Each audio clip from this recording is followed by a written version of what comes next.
ಕೋಲಾರ ನಗರದಲ್ಲಿ ನಾವು ಕಳೆದ ಒಂದು ತಿಂಗಳಿಂದ ಕೋಲಾರಮ್ಮ ಪಡೆ ಅಂತ ಹೇಳಿ ವಿಶೇಷ ಮಹಿಳೆಯರು ಇರುವಂತಹ ಒಂದು 5 ಬೈಕ್ಗಳಲ್ಲಿ 10 ಜನ ಪ್ರತಿನಿತ್ಯ ಕೋಲಾರ ನಗರದ ಕಾಲೇಜುಗಳಲ್ಲಿ ಮತ್ತು ಹಾಸ್ಟೆಲ್ಸ್ಗಳಲ್ಲಿ ಬೆಳಗಿನ ಹೊತ್ತು ಮತ್ತು ಸಂಜೆ ಹೊತ್ತು ಒಂದು ಗಸ್ತು ವ್ಯವಸ್ಥೆ ಮಾಡಿ ವಿದ್ಯಾರ್ಥಿನಿಯರ ಜೊತೆ ಮಾತಾಡಿ ಯಾರಾದರೂ ಪುಂಡಪೋಖರಿಗಳು ಮತ್ತು ಟೀಚಿಂಗ್ ಮಾಡೋದು ಯಾರೋ ಚುಡಾಯಿಸಿದರೆ ನಮ್ಮ ಗಮನಕ್ಕೆ ತರೋದಕ್ಕೆ ನಾವು ಎಲ್ಲ ಕಾಲೇಜುಗಳಲ್ಲಿ ಬೀಟ್ ಮಾಡ್ತಾಯಿದ್ದೀವಿ.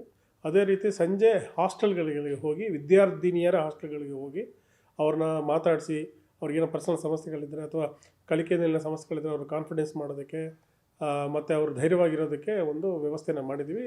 ಅಲ್ಲಿ ಈಗಾಗಲೇ ಒಂದು 20ರಿಂದ 30 ಕಂಪ್ಲೇಂಟ್ಸ್ ಬಂತು. ಅದರಲ್ಲಿ ಎಲ್ಲರನ್ನು ಕರೆದು ಸಂಬಂಧಪಟ್ಟವ್ರಿಗೆಲ್ಲ ನಾವು ವಾರ್ನ್ ಮಾಡಿ ಕಳಿಸಿದ್ವಿ.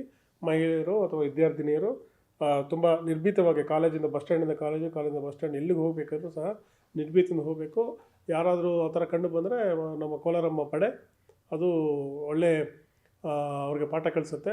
ಈ ಕೋಲಾರಮ್ಮ ಪಡೆಗೆ ಮಾನ್ಯ ಶಾಸಕರಾದಂತಹ ಶ್ರೀ ಕೊತ್ತೂರು ಮಂಜುನಾಥ್ ಅವರು ಅವರ ಕಂಪನಿಯಿಂದ 5 ಮಹಿಳೆಯರಿಗೆ ಓಡಿಸುವಂತಹ ಕಾನ್ಸ್ಟೇಬಲ್ ಓಡಿಸುವಂಥ ಒಂದು 5 ವೆಹಿಕಲ್ಸ್ ಕೊಡಿಸಿದ್ದಾರೆ.